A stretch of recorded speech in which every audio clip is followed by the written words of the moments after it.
Hiya, Honest Discussioner here. I was watching a response to one of Agnostic Man's videos by a YouTube user by the name of Jesse Seminole.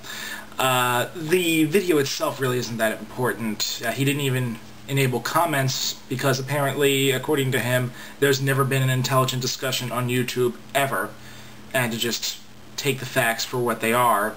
In other words, just believe what he says and don't question anything.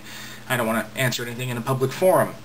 But that's really neither here nor there. There was something at the end of his video that kind of just piqued my interest. Then we don't have to go to hell. Instead, we can have a relationship with the one who created the earth. That's great news. That's great news. That's great news. That's great news. Yes, the good news.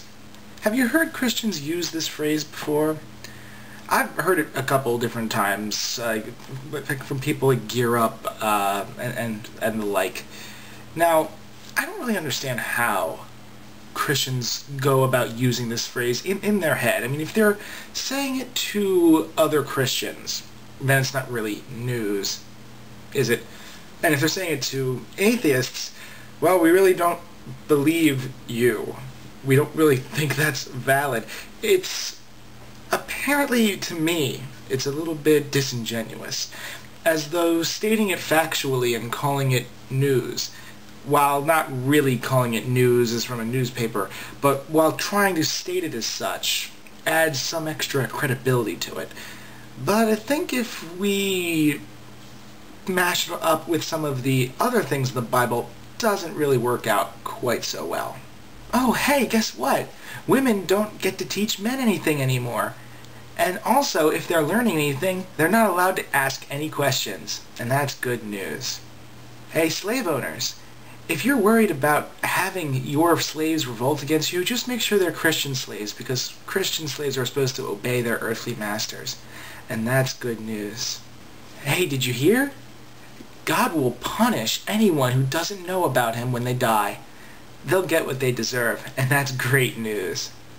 Does your family get on your nerves? Well, the good news of Jesus is here, and he says we don't have to love our family. In fact, if we're going to follow him and be his disciple, we have to hate them. And that's great news. Doesn't really work with those, does it? What people do when they make this good news assertion is that they're making an appeal to emotion and an appeal to authority simultaneously, and hiding it very well. They're not even really conscious that they're doing anything that's disingenuous. They've most likely just heard someone else refer to it, and it sounds good. The good news. Have you heard the good news? But in reality, when you mash it up with the less warm and fuzzy aspects of the Bible, the emotional appeal of saying it as good news kind of loses its luster, if you know what I mean. And then all you're left with is the appeal to authority, and with such gems as you have to hate your family in order to be a disciple of Jesus, it doesn't really seem like the Supreme Lord of the universe who loves us all would have made that statement. And I think the appeal to authority also loses its luster in reference to how the audience views it.